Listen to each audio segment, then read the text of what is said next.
tardes, bienvenidos a todos aquí para este programa que estamos haciendo en combinación con Penn World Voices y con el NYU Literary Muse, que es un programa de todas las casas internacionales de NYU, organizan eventos en combinación con Penn y a las 7 de la tarde va a haber una mesa de cierre con varios autores de las distintas casas internacionales, entre los cuales va a estar Cristina Rivera García.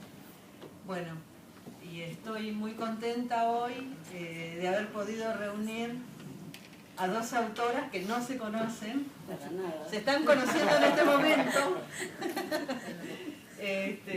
Cristina Rivera Garza de México y Irene Grus, que es su primera vez en New York, así que está en estado de shock, en estado de shock por conocer esta ciudad, ¿no? La idea de este evento y de Penn en general, cuyo tema es migraciones, es voces que migran, cosa que puede ser interpretado de muy diferentes formas, puede ser literalmente o más cercano a la cuestión de la migración, que pienso que la poesía de Cristina por ahí tiene más que ver con esa cuestión de pasos, y también pasos de idioma, de un lado a otro, migraciones.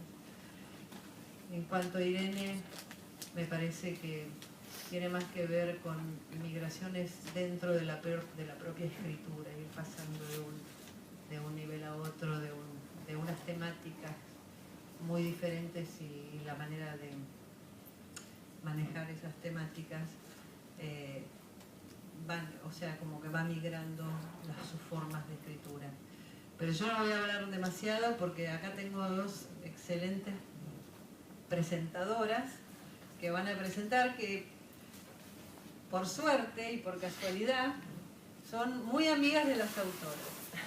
Así que yo sabía sí que Silvina López Medín, que va a hablar sobre la obra de Irene, sabía que eran amigas, pero yo no sabía que Jasmina Barrera, que va a presentar a Cristina, también son amigas. Entonces siempre me gusta mucho cuando se generan esas redes, y bueno, es uno de los motivos que exista esta serie de poesía desde 2004, ¿no? Y que va generando a través para volver al tema de la migración, a través de voces migrantes, va generando estos lazos que generalmente son muy fuertes, y sobre todo a través de la poesía. Un poco idealizado, porque también está la otra parte.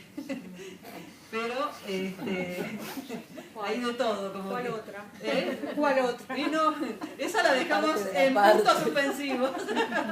A todos, es un gran honor estar acá presentando a Irene Grus. Ella es una de las figuras centrales en el mapa de la poesía argentina, una de las voces más originales, valoradas y renombradas de nuestro país. Bueno, me alegra de que tengamos la oportunidad de escucharla en vivo, y yo acá iba a decir de que su voz sea conocida en el mundo de habla inglesa también, pero lo será en otra ocasión. Voy a contar un poco sobre ella. Irene nació en Buenos Aires, Argentina, en 1950. Publicó los libros de poesía La luz en la ventana, en la editorial El Carabajo de Oro en 1982, El mundo incompleto, en Libros de Tierra Firme en 1987, La calma, en Libros de Tierra Firme en 1991, Sobre el asma, edición de la autora en 1995, Solo de contralto, Galerna en 1998, En el brillo de uno, en el vidrio de uno, entre otros libros. Es editora de la antología, estoy traduciendo del inglés porque lo tenía en inglés, de Mujeres Poetas Argentinas 1940-1960, que salió en ediciones del DOC en 2006. y de Pasajera del Viento, un libro de poemas de Irma Acuña que publicó el Fondo de Cultura Económica en 2013. Coordina talleres de poesía desde 1986 y administra los blogs El Mundo Incompleto.blogspot.com y La Mitad de la Verdad.blogspot.com.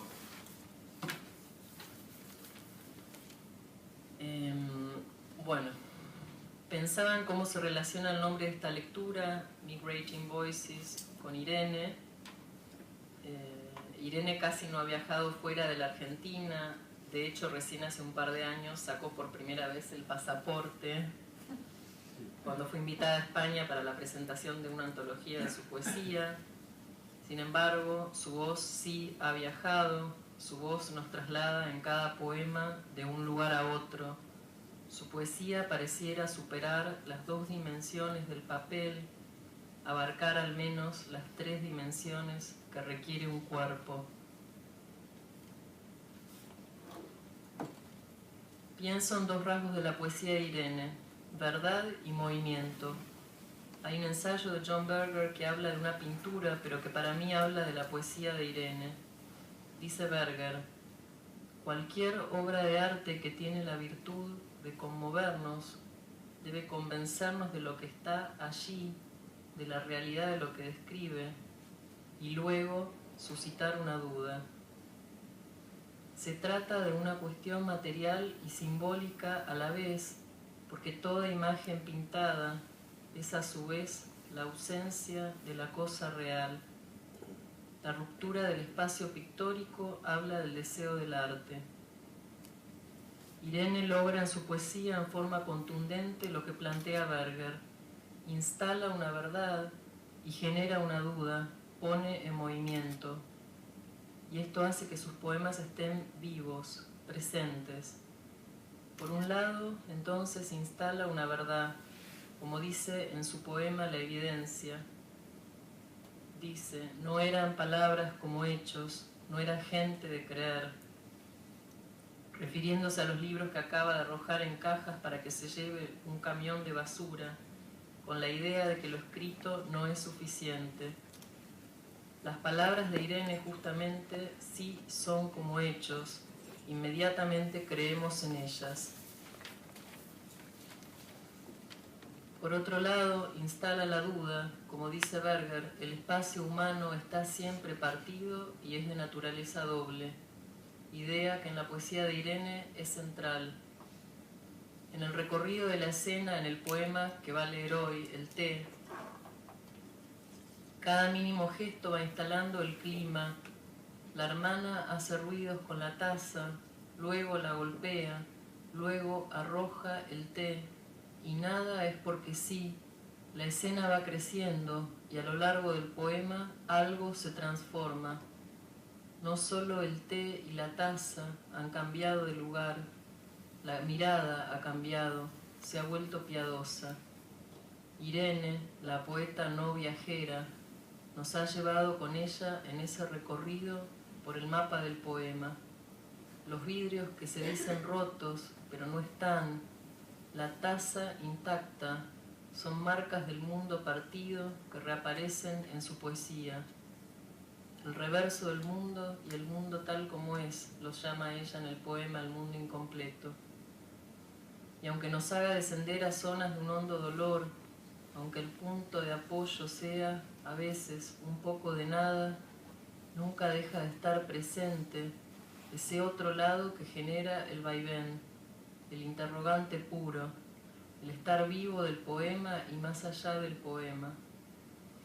Uno de los que leerá hoy también, El Jardín, se llama, es incluso literalmente eso, de punta a punta, una pregunta tras otra, interrogante puro. En síntesis, ese decir con tanta intensidad y belleza, cuerpo y musicalidad, esa magia que comienza con una ruptura, una discontinuidad, esas buenas palabras que no se quedan nunca quietas, cómo se agradecen.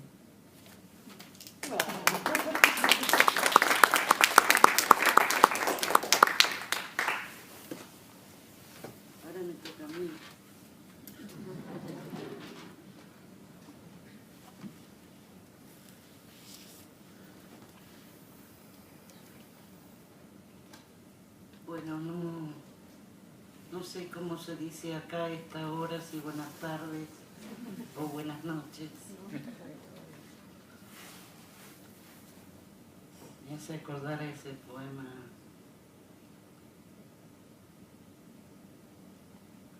Ladies, good night. ¿No?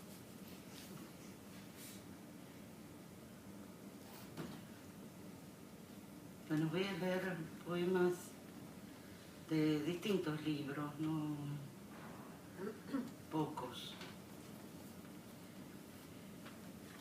Los primeros son versiones de Eugenio Poliski. Conté con los dedos de mi mano las veces que tuve, no las que amé. Las yemas de los dedos se quedaron mirándome. Las líneas de la mano rieron. Amé lo que tuve. Quise decir, quiero un poco de esto o de aquello. Gané, perdí semejante generosidad. Ahora que me aferro a lo que tengo como un poco de nada, veo líneas que una burla desecha y lenta, tiernamente abro el puño, dejo caer la arena, vuelvo a tomarla. Yo creo que este poema que acabo de leer habla para mí de la mezquindad que uno tiene. Y cuando surgen pocos, pero viajes como este, yo me siento más que agradecida porque son pocos, pero son únicos. Entonces, gente con la que yo he dejado de verme por razones de vida, no solo de distancia, y otra con la que me veo poco, pero algo me veo, han conseguido que yo esté hoy aquí. Entonces les agradezco muchísimo a Lila, a Semorain, a Mercedes, Rofé, a todo el aparato que organiza este evento y bueno, desde ya a Silvina, con quien tengo una relación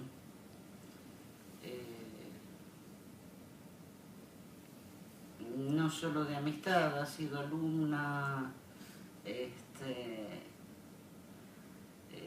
es una gran persona, le agradezco muchísimo. Esto no es formal. Así que ahora voy a leer el poema que se llama Mientras tanto. Yo estuve lavando ropa mientras mucha gente desapareció, no porque sí, se escondió, sufrió, hubo golpes y ahora no están, no porque sí, y mientras pasaban sirenas y disparos, ruido seco, yo estuve lavando ropa, acunando, cantaba y la persiana a oscuras.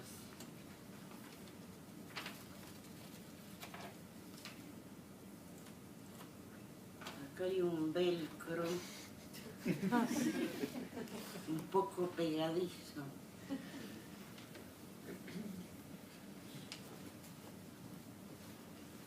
Este poema es un poco largo, les pido disculpas. Se llama El jardín.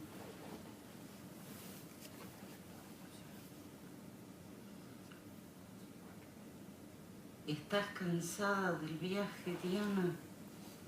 Dejaste las valijas y te asomaste a ver el sol en tu jardín. Fuiste allí rápidamente, pausadamente. Echaste una ojeada a las plantas o mirás cada una sabiéndola, descubriéndola, cuidás tu jardín, hablás, cantás con la regadera en la mano.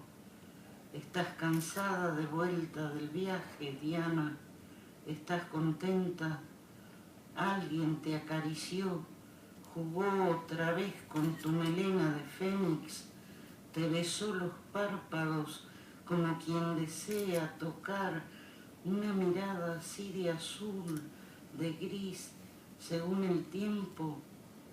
Fuiste feliz, Diana, intenso y duro el viaje, acomodaste la cabeza en el asiento del avión, descansaste, estás repleta de memoria, de sentidos por el viaje, Diana. Comerías conmigo para contarme, pasaste hambre en la estadía, Diana, pasaste hambre, te embriagaste, en algún momento llegaste a marearte por el viaje, en algún momento sentiste esa nada en la boca del estómago, ahí donde dicen que está el alma. ¿Llenaste con qué esa nada? Con la gente, con las cosas, tuviste necesidad, observaste la vida tranquila, así como te veo ahora, calma y sabionda. Conociste la muerte en el viaje, Diana, te asustó, la asustaste, trajiste fotos, postales, documentos, abrazaste a muchos, te abrazaron, gozaste, tradujiste el amor loca de deseo, hablaste demasiado, callaste demasiado. ¿Por qué estás diciéndome que escribir es lo único que tenemos? Estás cansada, es por eso, porque estás cansada del viaje.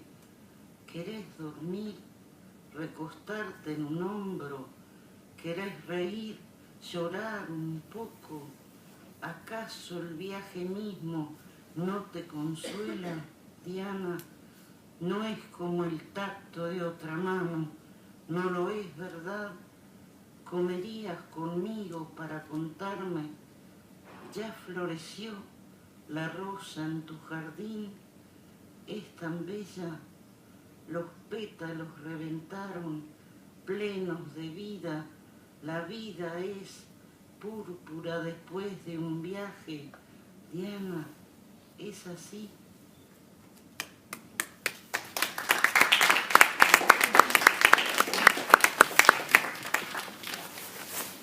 Mirá la envidia que tenía yo por no viajar.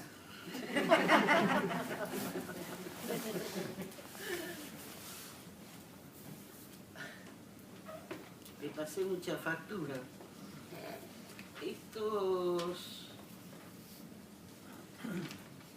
El poema que sigue lo tradujo Andrew Graham Yule, una buena persona. El poema se llama El té. Está sentada frente a mí y hace ruidos con la taza. La golpea sin querer. Está loca, pero la que desea matarla soy yo.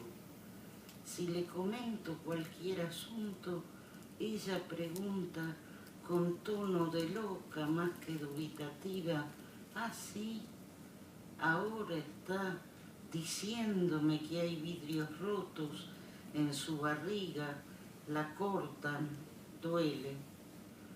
Miro la taza que golpeaba, intacta, y el té que viene hacia mí de a poco, rogando algo que no entiendo.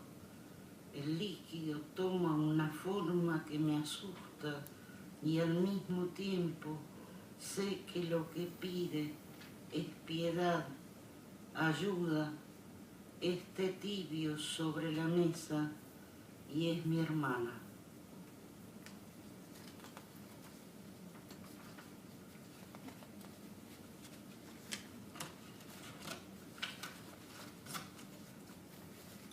Y voy a terminar con este viejo poema traducido, recién ayer me enteré, por Silvina López Medín.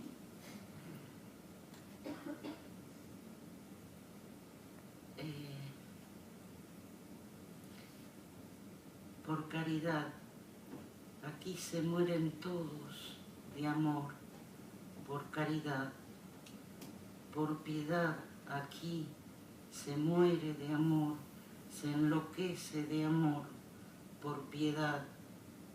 Por fortuna, aquí todo se mueve como un magma insólito, indescriptible, pero vivo, finalmente vivo. Muchas gracias. Hola, primero me quiero disculpar porque yo también tenía el texto en inglés y lo traduje ahorita, así que seguramente estará fatal, pero mientras escribía el texto para esta presentación me di cuenta de que había hecho esta pregunta en diferentes circunstancias y a distintas personas. ¿Cuántos años tiene Cristina Rivera Garza? Se me olvida. Hay algo en la escritura de Cristina que va más allá de las generaciones, las escuelas y los estilos literarios. Es lo que mis amigas llaman una escritora transgenérica. Sin miedo a ir más allá de los límites del lenguaje, se mueve entre la no ficción, la poesía y la ficción con fluidez de anfibio, una escritora ajolote. Es autora de 6 novelas, 3 colecciones de cuentos, 5 colecciones de poesía y 3 libros de no ficción, y cada uno es un universo en sí mismo. Desde el mundo oscuro y cautivante de los años 20 en México, que recrea en Nadie me verá llorar, a las profundidades de la pérdida y la esperanza de los textos del yo, de la prosa crítica tan iluminadora de Los muertos indóciles, a la colección de textos crucial en el escenario social en México, que es Dolerse, textos desde un país herido. Cristina se mueve a través de todo tipo de fronteras literarias, pero también se ha convertido en vocera de, o en contra de, una frontera geopolítica. Hace más de 2 décadas que vive en San Diego, California, donde ha trabajado para abrir espacios de diálogo e intercambio cultural en ambos lados de la frontera, a través de la traducción, la enseñanza, entre otros varios proyectos. En esta empresa transcultural suya hay una constante, un entendimiento de la literatura como forma de estar en común. Para Cristina, toda estética es una forma de política. Escribir es una manera de vernos en otros, con otros, una forma de hacer contacto, imaginar posibilidades, primer paso para transformar la realidad. Cristina está comprometida a hacer comunidad a través de su escritura, su activismo político y su apoyo a diversos nuevos proyectos culturales. Esta generosidad suya es parte de lo que la hace un ser humano tan maravilloso. Quisiera concluir con una cita. Me imagino que Cristina va a leer un poema que me gusta muchísimo que se llama La Reclamante, pero a mí me encanta el karaoke y esta es una buena oportunidad para leer el principio de este poema que me encanta. Que empieza diciendo: discúlpeme, señor presidente, pero no le doy la mano. Usted no es mi amigo. Yo no le puedo dar la bienvenida. Usted no es bienvenido. Nadie lo es. Luz María Dávila, Villas de Salvarcar, madre de Marcos y José Luis Piña Dávila, de 19 y 17 años de edad. No es justo. Mis muchachitos estaban en una fiesta y los mataron. Masacre del sábado 30 de enero en Ciudad Juárez, Chihuahua, 15 muertos. Porque aquí, en Ciudad Juárez, póngase en mi lugar. Muchas gracias.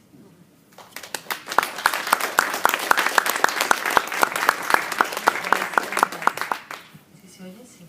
Muchas gracias, Jasmina, por ese texto y por esa bienvenida. Wow. Y gracias a todos ustedes por estar aquí esta noche. Una lectura maravillosa, también muchas gracias por esa lectura. Gracias por la invitación. Se siente bien estar de regreso aquí en Nueva York junto a ustedes. Le decía a Lina hace rato que recuerdo haber leído aquí hace muchísimos años. Pocos, claro. Muchísimos, pero pocos. Y el espacio me resulta familiar, pero bueno. Yo les voy a leer hoy, voy a compartir con ustedes unos poemas de este libro que mencionó Jasmina, Los textos del yo. Son de hecho poemas que nunca he leído en voz alta, y voy a ver cómo salen. Tienen que ver con algunas referencias a lo que es y construye un lugar. ¿Qué es un lugar en sentido general? Y después creo que si hay tiempo les leeré algunos poemas más recientes que acaban de salir en un libro que se llama La imaginación pública. Entonces va a ser un poquito de un viaje, textos de inicios de siglo y textos de hace un año o hace 2 años. Algunos lloran, algunos corren, otros olvidan sus nombres o usan nuevos nombres. Algunos adelgazan tanto como el aire. Algunos se vuelven religiosos, otros rechazan categóricamente la existencia de Dios. Algunos rezan y algunos más hasta se hincan. Algunos maldicen, aunque parece que están rezando. Algunos viven dentro de la pecera de una muda. Algunos persiguen las palabras no hay tal lugar si son azules. Algunos cavilan, preguntándose.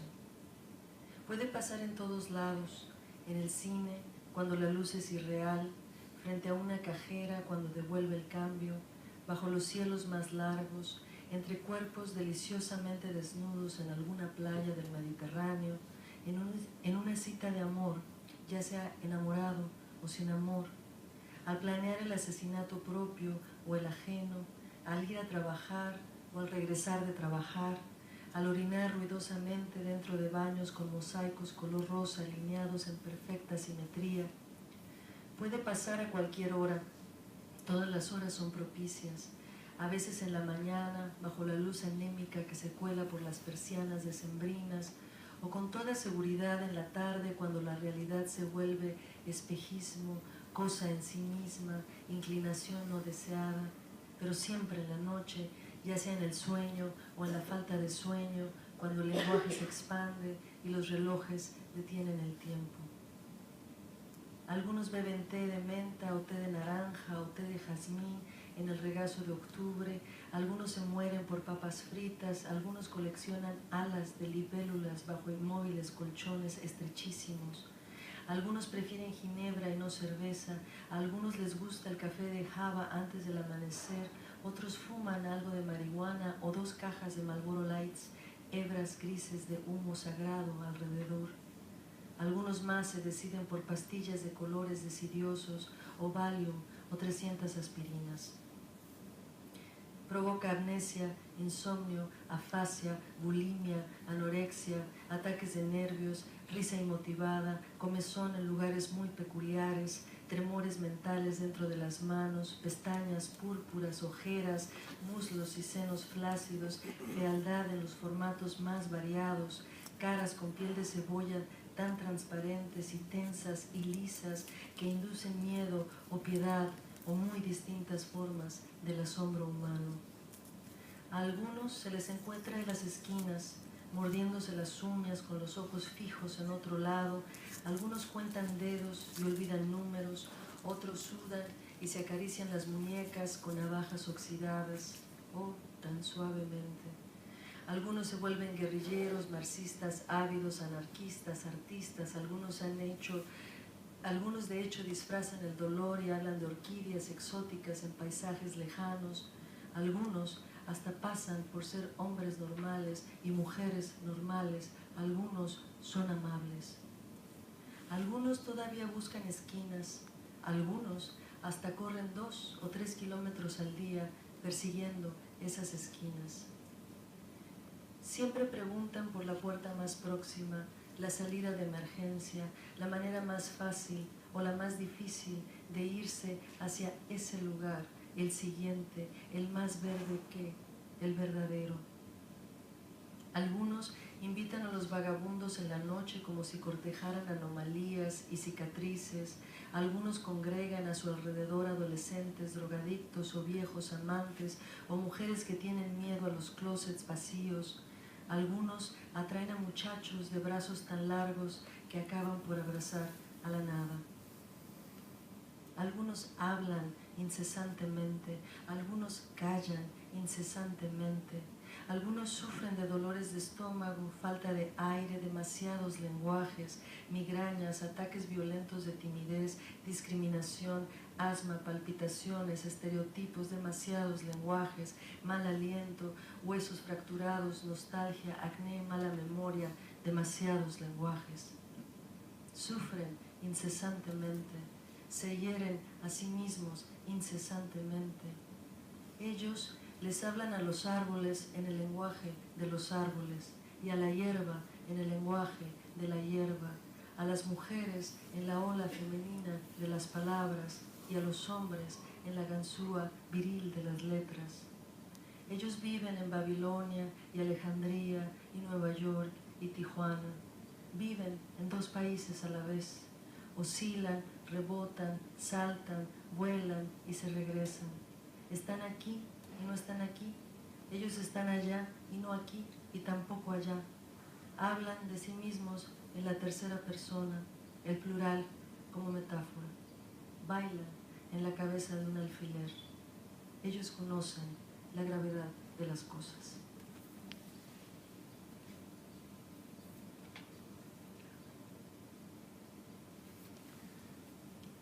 La gramática del lugar. Aquí, decía, buscando palabras diminutas en diccionarios con dientes y con ramas, adverbio de lugar, definición paradigmática. Aquí, subjuntivo deseo de lo que hubiera sido. Me señalo el ojo izquierdo y surge de pronto la nube de Magritte sobre una llanura escarlata. Aquí, conjugación de cielos sucios bajo los párpados del verano. Veo el dedo anular y la radiografía de lo que no está revela la falange multitudinaria. En el lado izquierdo de la memoria, aquí, repetía, cercada de duros árboles nominativos, bajo la ceniza maloliente de los verbos sincopados, tensos, rotos como lianas, aquí, arsénicamente, en la coyuntura adverbial de los venenos nimios, pronunciaba la palabra utopía, no hay tal lugar, y el animal deseoso y cavilante hurgaba la iluminada orilla de lo real. Aquí, en el lenguaje, el único lugar. Decía, dame un sustantivo y crearé un alrededor plurinominal, la ciudad que no existe y donde vivo, sombra como remolino, magnífica ansiedad. Decía, dame un cuerpo e inventaré la vértebra gramatical, una genética de tiempo vuelto gota y calle y esquina enigmática. Aquí, repetía, testaruda, obvia, eternamente determinada, invocando el momento de la flama y el momento de la calcinación. Aquí, que era litoral de golfo bordeado de frágiles palmeras, aquí que era huerta de manzanas, aquí volcán de apariciones infinitas en las tierras más altas, aquí ciudad más grande del mundo, aquí fractura de tierra. Y seguía implorando, sin tregua, dentro del candado de un vocabulario perpetuo. Aquí, decía una y otra vez, con vocación de torva campana, y mi desvarío palpaba ciegas las rodillas húmedas de las palabras, utópicamente, con ese cansino quehacer de las cabelleras incendiadas, con la resignación apabullante de ciertas madrugadas kármicas. No hay tal lugar, decía en la salobre alcoba del lenguaje, aquí, el único lugar. La geología del lugar. Antes de la destrucción y del púrpura polvo mortecino, antes de que empezara esta lenta recolección de cascajos heridos, antes de que los edificios de San Antonio Abad se convirtieran en pasteles de lejanos designios rococó, antes de que nos diéramos cuenta de que en algún lugar de la Roma yacía el trovador de Tampico, solo hubo ruido, ese ruido, un hosco tremor, una tubércula queja que venía de lejos y de dentro, el estertor de un bostezo largo y hundido, machete terso, voz sin voz, el sonido persiguiéndose dentro de la garganta de sí mismo. Entonces nació el antes y nació el después, desgracia inaural con sortija de muerto en anular. Y entonces nacieron los quebrados y nacieron las hormigas que se llevaron los restos poco a poco, y volvieron a nacer las iridiscentes cucarachas volando de esquina en esquina. Nacieron las esquinas, ángulos de luz donde la luz se hacía torva, rincones chorreados de semen y de ozono. Ese era el contexto. Ahí nacimos todos, cayendo, virutas de helio, rodeados de soldados, gris como ninguna. La ciudad fue un cuerpo hecho bolita sobre el amplio lecho de su valle, toda junta de dolor, estrecha de milagro, como mujer que sangra. Arriba y abajo del lugar. Y por sobre todas las cosas del mundo, las nubes, únicas y tiránicas como mujer que olvida. Las nubes que François Sagan denominaba maravillosas cuando quería decir tristes. Las urnubes colgando del aire finísimo de las tierras altas. La primigenia nube original sobre la cual están basadas todas las demás nubes de todos los universos habidos y por haber. La nube como modelo ideal, gris azul, azul, humo, nata, violeta, rojo, morado, moretón, negras como la gran señora de la guadaña. Y por debajo de todas las cosas del mundo, los subterráneos trenes anaranjados, los pasillos de raído mármol acosado de zapatos, el metro, un campo de concentración en perpetuo movimiento, racimos de brazos y sudor y ojos enjambrados, un viaje de a peso, o menos, naranja, chíngame la retina, reflejo, y al final del túnel, nunca la luz, sino más negro. Eso es de algunos años atrás, y son algunas otras ciudades, como pueden ver. Sí, yo creo que tengo tiempo para un par más. Ok. Les voy a leer ahora algo mucho más reciente, y estas es un libro que acabo de publicar, se llama La imaginación pública, y son poemas que fui ensamblando con lenguaje público, lenguaje al que todos tenemos acceso. La primera parte está hecha con lenguaje de Wikipedia, está escrito en Wikipedias, un lenguaje que me gusta mucho, no sé ustedes, y que puedo pasarme horas leyendo. Entonces lo que fui haciendo es cortando pedazos de lenguaje en base a un sistema muy simple. El sistema era que, yo no sé si a ustedes les pase, pero cada que me duele algo, por pequeño que sea, voy a Wikipedia para ver de qué me voy a morir. Pues dolor de cabeza, muerte. Esa es lo que pongo en Google, y entonces ya viene resfriado, muerte súbita. Mis enfermedades que ando buscando en Wikipedia, pues son enfermedades muy poco glamurosas, ¿no? Caries, dolor de cabeza, cosas así. No tienen este gran estatus de la tuberculosis. Exacto, así es. De hecho, esta parte se llama Interpretaciones catastróficas de los signos del cuerpo. Les voy a leer dos, la caries y... voy a leer la caries y después les leo otra cosa. Si tienen así como ganas de reírse, está bien. Es una buena respuesta. ¿Okay? La caries es una enfermedad multifactorial, es la destrucción de los tejidos, es la desmineralización, son los ácidos que genera la placa bacteriana, son las bacterias que producen ese ácido, son los restos de alimentos donde ocurre, es la dieta que se les queda expuesta, es exponer. es la destrucción química dental, es la ingesta de azúcares y ácidos, es la desmineralización.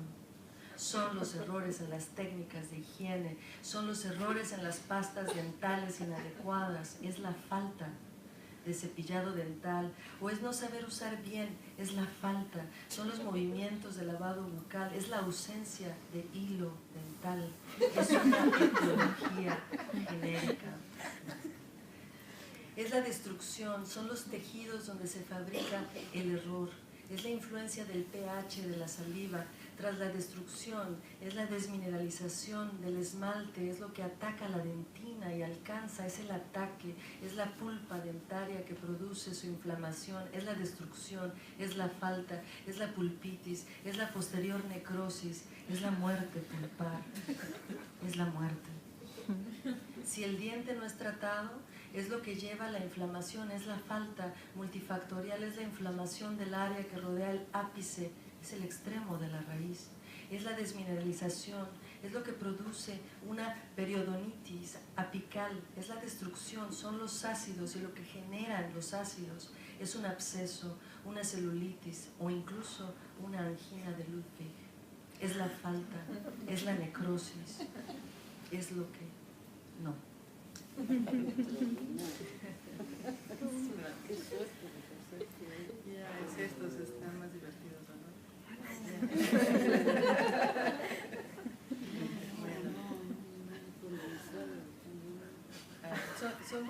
Son varias otras enfermedades.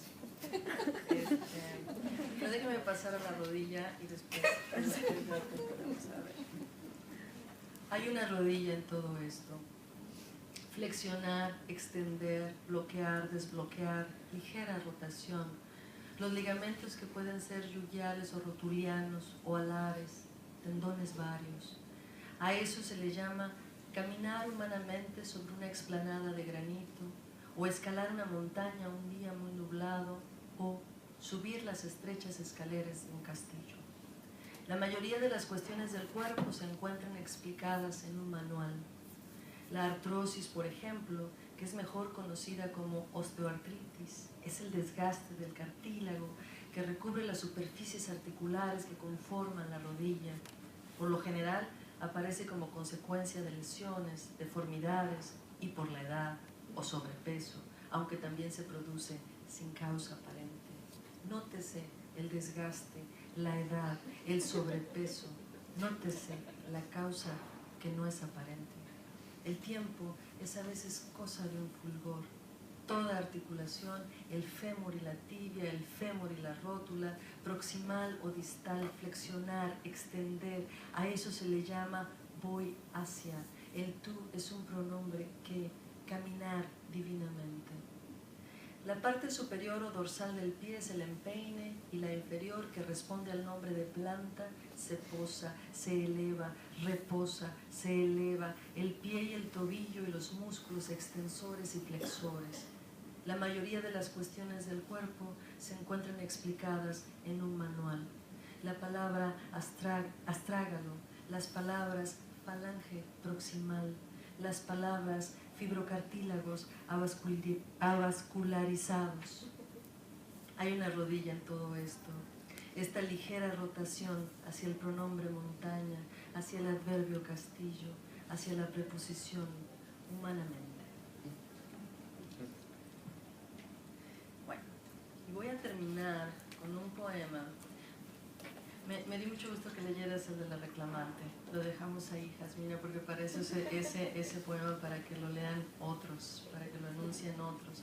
Pero quiero terminar con este, que es un poema que está dedicado a Marisela Escobedo, una mujer que murió asesinada en Chihuahua hace no mucho mientras buscaba al asesino de su hija, una hija que encontró asesinada en Ciudad Juárez a la edad de 16 años. Muchos mexicanos, muchos de muchas regiones vimos el momento de su muerte. Le dispararon justo cuando estaba organizando una protesta enfrente del Palacio Municipal en Chihuahua. Eso estuvo a la vista de todos y es en relación a esto que escribí esto con lo que quiero cerrar la lectura hoy, que despavoridas no. Habría que entender algo, mirar al cielo, por ejemplo, mirar las palmas de las manos y avanzar a tientas.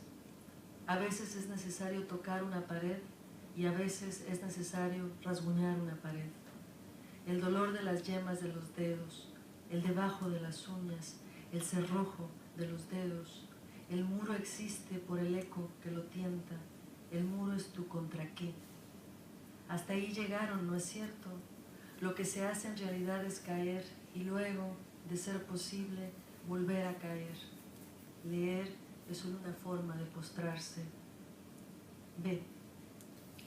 Hablar y gatear son con frecuencia lo mismo, que quiere decir tocar el suelo con las manos, que no es, como el caminar, un movimiento sano y articulado y vertical, que es retroceder en el tiempo, invadir la infancia o la sinrazón, balbucir, trastabillar, que es quebrarse, entiéndase, decir aquí, decir duele, repetirlo, que significa no me levantaré, que es pedir que regresen vivas, gatear, tú ganas, entiéndase, caer de rodillas es un evento estelar.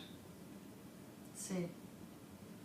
El que reza se postra, el que ruega, el que pide que regresen vivas, el que murmura, que encuentren el camino a casa, que me oigan, que despavoridas no.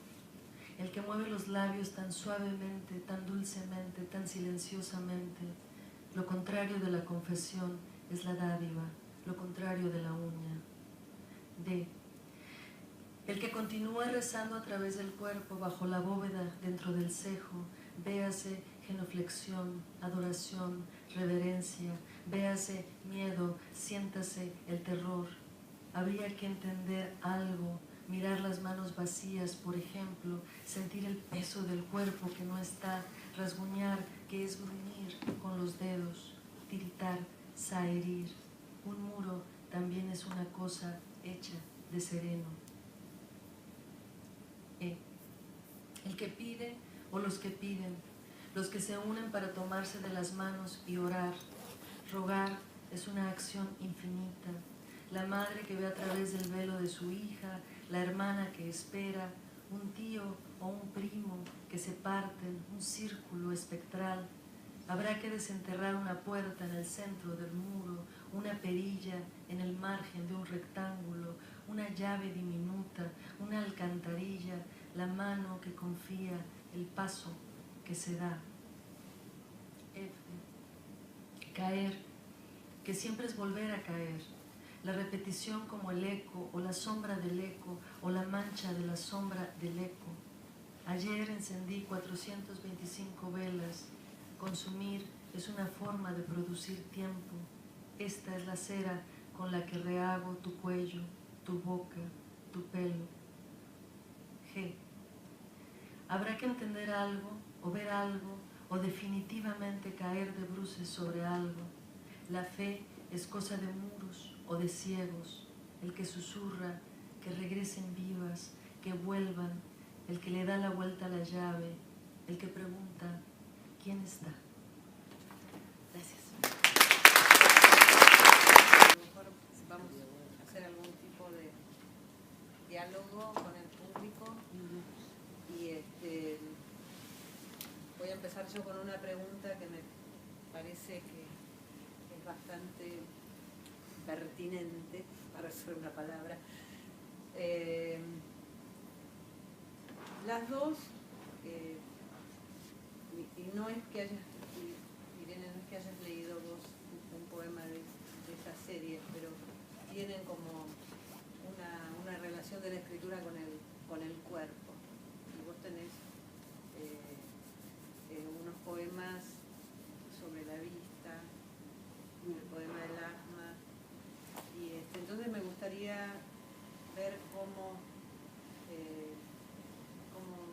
enfocan hacia eso. También he visto, por ejemplo, que hay como un gran interés en el espacio, en las dos, y una técnica en algunos poemas tuyos también, pero tuyos que tiene mucho la enumeración, ¿no?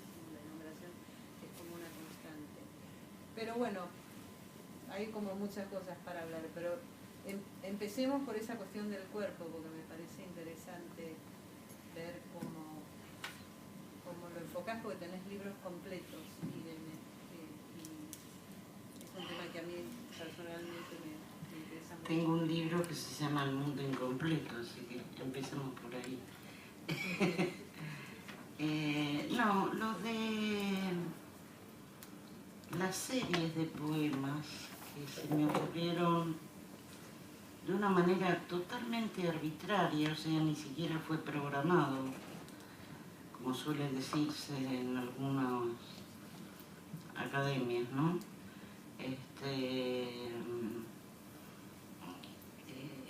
Los poemas sobre la vista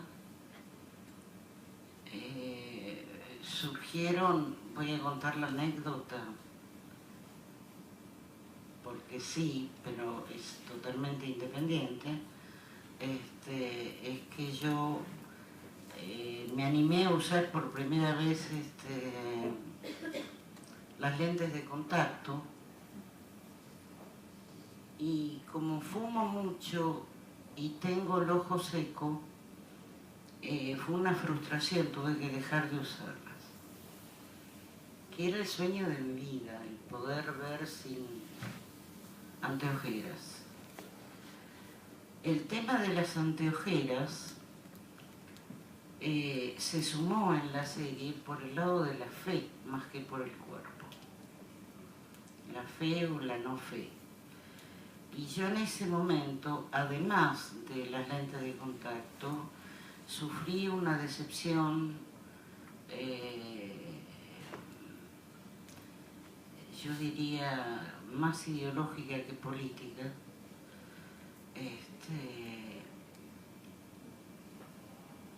Y fue muy pesado sobrevivir a esa decepción. Entonces ahí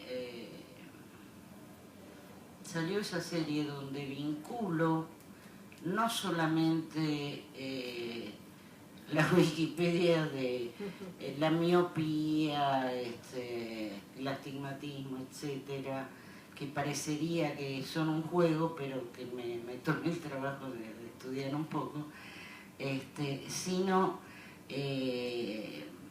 la otra serie que incluye el libro, que son ópticas, o sea, distintos puntos de vista de cómo mirar una cosa, ¿no?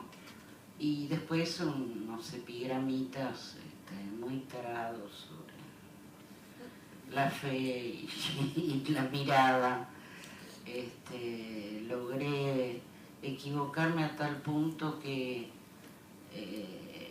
llegué a poner, sin darme cuenta, Edipo hundió los ojos de su madre.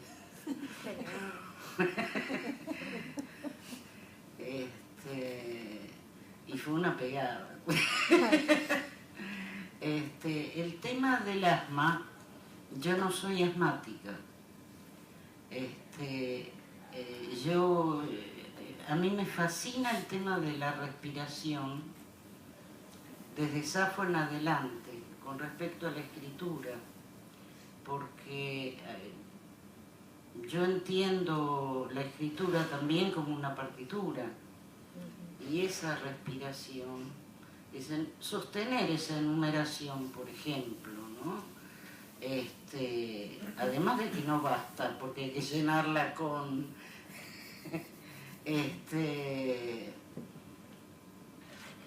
en el tema de la respiración, el ritmo y el tema también del contacto con el otro, ya sea el lector, la madre o el Espíritu Santo, da igual, da exactamente lo mismo, porque si hay algo que a mí me espeluzna, es la literalidad, ¿no? A mí me ha pasado que yo he leído la serie de poemas sobre el asma y me han venido como un consultorio médico, de veras. Se acercaban a decirme, mi hijo es asmático, yo también, qué sé yo, y y yo diciendo, ¿por qué uno tiene que explicitar que yo no soy asmática, no me interesa el asma? Si bien cuando lo leo me rompí el alma para que tuviese una respiración absolutamente de ahogo y de ataque asmática, ¿no? Pero es adrede, es ficción, es lo que uno tiene que hacer cuando escribe, nada más. Ahora, el tema del espacio, te juro que no sé de qué espacio hablar, porque si es el espacio que ocupo es enorme. Lo dejamos ahí. Sí. No, es siempre bien interesante la relación de la respiración y la escritura. Creo que finalmente el gran reto es traer el cuerpo al texto, traer el cuerpo a la página y al Claro, trabajo pero con el lenguaje. Como dice Pollock, lo ilustrás, no lo expresás. Claro, ya. Es el gran eslogan de los talleres, ¿no? Que hay que mostrar, no declarar, ¿no? El asunto. Para mí en la imaginación pública, sobre todo estos textos hechos en base al lenguaje de la Wikipedia, para mí el reto era llegar a la concreción del cuerpo, pero a través del lenguaje de otros. Claro. Es decir, cómo solo a través de este lenguaje supuestamente objetivo, ya sea de la medicina o de la versión de la medicina, que es lo que nos llega en Wikipedia, podemos llegar a referirnos a actos, a partes tan íntimas de nosotros mismos y a actos tan emocionalmente llenos como el pensar que tensos como el pensar que vas a morir de un momento a otro, ¿no? Entonces el reto era ese, utilizar un lenguaje que no sale de mí, sino que viene hacia mí a través de la máquina y poder o intentar al menos llegar a producir también ese tipo de intimidad. Y lo que yo hacía ahí, que me lo recalcaba, de hecho yo no sabía que lo había hecho hasta que me lo recalcó una lectora, es que claro, mi trabajo fue partir, crear frases, crear ritmos y sonidos en base a este texto encontrado y hacer un poco esta partitura de la que hablas, dislocando de tal manera el ritmo de la máquina, Claro. ¿no? Entonces en lugar de estar respetando el ritmo mismo de la máquina, que como quiera está ahí y estoy trabajando con él, pero a la vez es tratar de interponer esta respiración del cuerpo propio y meter ahí esta serie de articulaciones. Y ya nada más como anécdota, yo me acuerdo que cuando yo estaba trabajando en estos textos, estaba de sabático, por cierto, con mi hijo, él se iba a la escuela en la mañana, estábamos en Poitiers, de todos los lugares del mundo, y él se iba a la escuela en la mañana muy temprano y me dejaba a mí trabajando en mis textos. Yo me ponía a ver la pantalla, a hacer los cortes, a ir viendo el sonido, y estaba trabajando todo el día, y él regresaba de la escuela y decía, siéntate, tienes que oír esto, es que se oye, porque yo me estaba divirtiendo muchísimo haciéndolos, y se los leía, se reía y me decía, ay mamá, ¿y eso te pasaste haciendo toda la mañana? Pues sí, es mi trabajo. Es el trabajo con el lenguaje. ¿Alguien quiere hacer alguna pregunta? ¿Un comentario?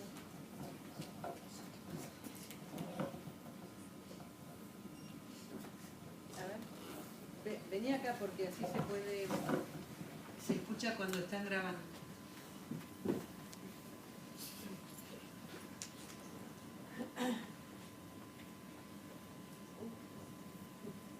La pregunta para Cristina.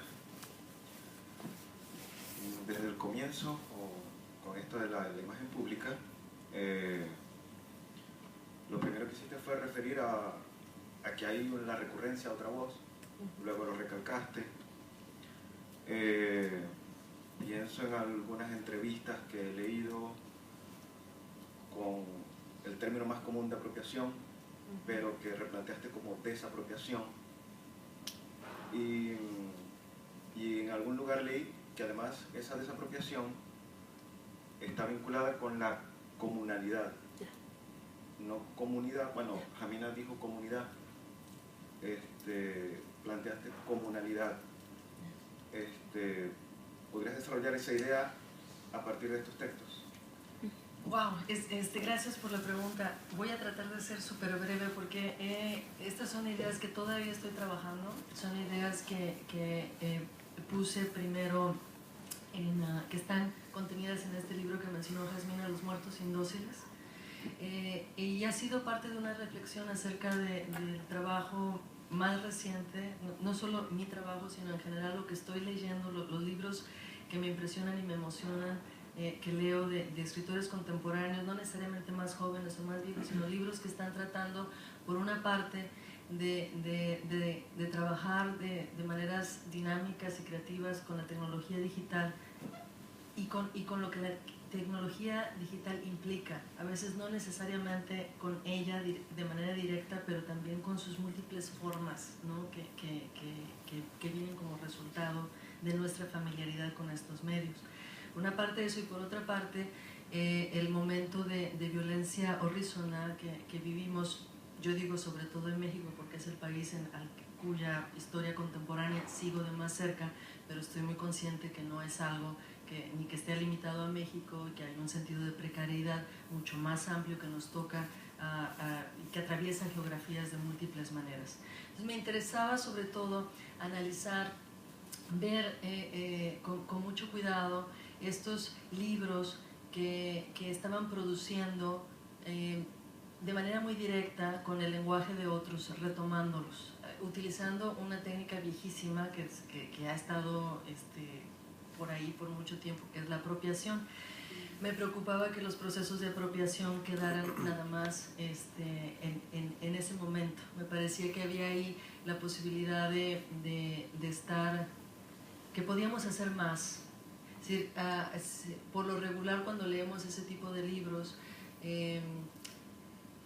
hay implícita la idea de que es algo efectivamente positivo que estás trayendo a colación al mundo de lo literario, las voces en bruto, las voces de la vida cotidiana que están generados desde otros cuerpos y desde otras experiencias. Por cierto, algo que los que escribimos siempre hacemos, independientemente de que reconozcamos que es apropiación o que no es apropiación. Estamos continuamente, incluso si hablamos de nosotros mismos, estamos hablando de otro en ese mismo momento, ¿no? Me parecía que era muy importante pensar en ese proceso, no solo como un proceso estético, sino también con la relación ética, con la relación política que ese lazo, que este salto implica.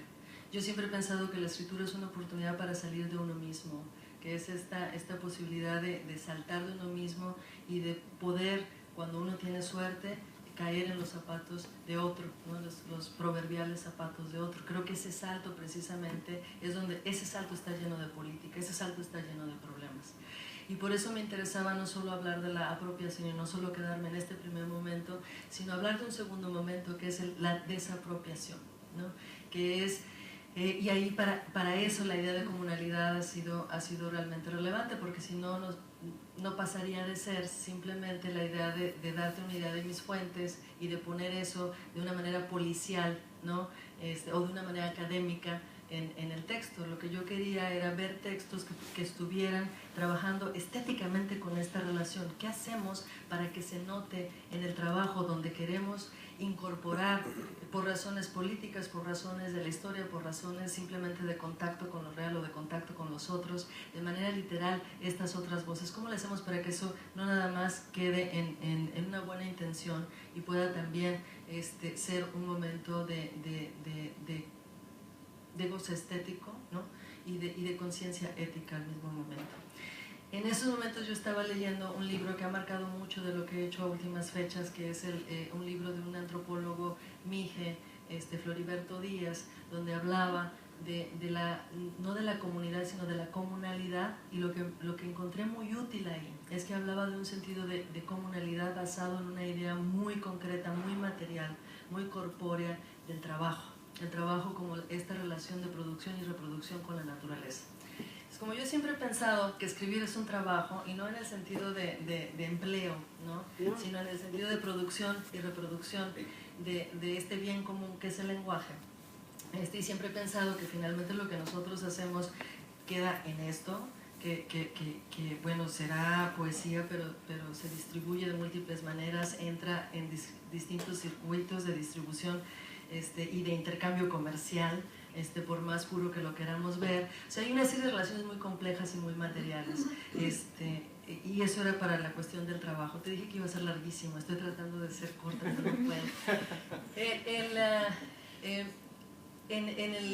Creo que esto de lo que te estoy hablando tiene que ver con la idea detrás de los poemas, de las interpretaciones catastróficas del cuerpo.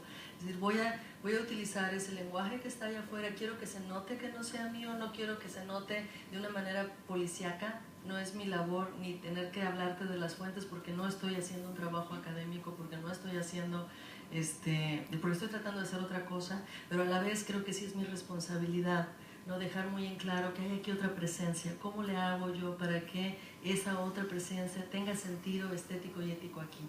Esa es mi pregunta en general. Y creo que aquí la labor de dejar en claro la presencia de la máquina, ¿no? La presencia de esta generación, de este lenguaje que me viene de afuera, mi intervención ahí con los cortes y el ritmo, la incorporación del cuerpo individual en el sentido de la respiración que mencionabas, los ritmos, etc. Creo que todo esto, aunque mi hijo no lo haya querido creer, era el trabajo que en efecto yo estaba haciendo por 8 horas en la mañana, ¿no? Es decir, es el cuerpo que está ahí enfrente, que está enfrente de la pantalla y enfrentándose y trabajando con este lenguaje que aparece ahí. Creo que la situación es mucho más compleja, claro. Yo estaba ahí con la fuente de Wikipedia y si ven el texto aquí, yo digo al final, bueno, estos textos son tomados de Wikipedia, etc. Creo que la situación se vuelve mucho más compleja cuando estamos recurriendo a citas textuales, a párrafos enteros, a enunciaciones que son generados por cuerpos y en contextos de tremenda desigualdad, ¿no? En el mundo en que vivimos. Creo que toda esa situación se vuelve todavía más complicada, pero creo que esa complicación es escribir hoy. Creo que sin esa complicación los libros de hoy serían mucho menos emocionantes, ¿no? Y mucho menos relevantes en la vida de nuestros lectores. Nos quejamos mucho de que la gente ya casi no lee, ¿no? Pues sí, no leemos muchas novelas en el sentido del siglo XIX, pero leemos un montón de otras cosas, y yo creo que encontrar ese punto de relevancia, ese punto de contacto, tiene mucho que ver con encontrar este momento de producción conjunta, de producción y reproducción de lo real conjunta a través del lenguaje, que es lo que yo creo que esos libros nos podrían ofrecer. Medio complicado. Traté de resumirlo, te lo juro. El tema es que no sea el objeto estético, por supuesto, un refrito, se dice acá refrito,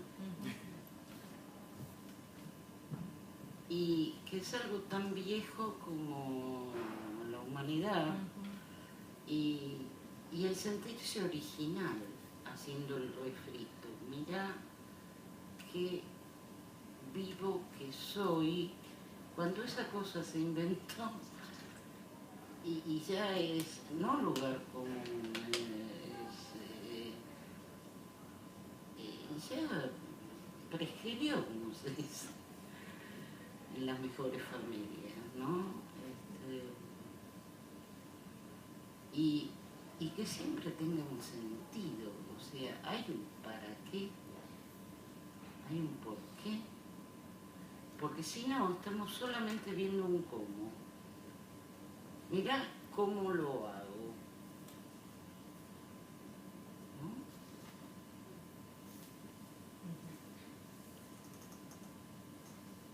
¿Alguien más? Bueno, me parece que podemos dejar acá. Ya. Muchísimas gracias.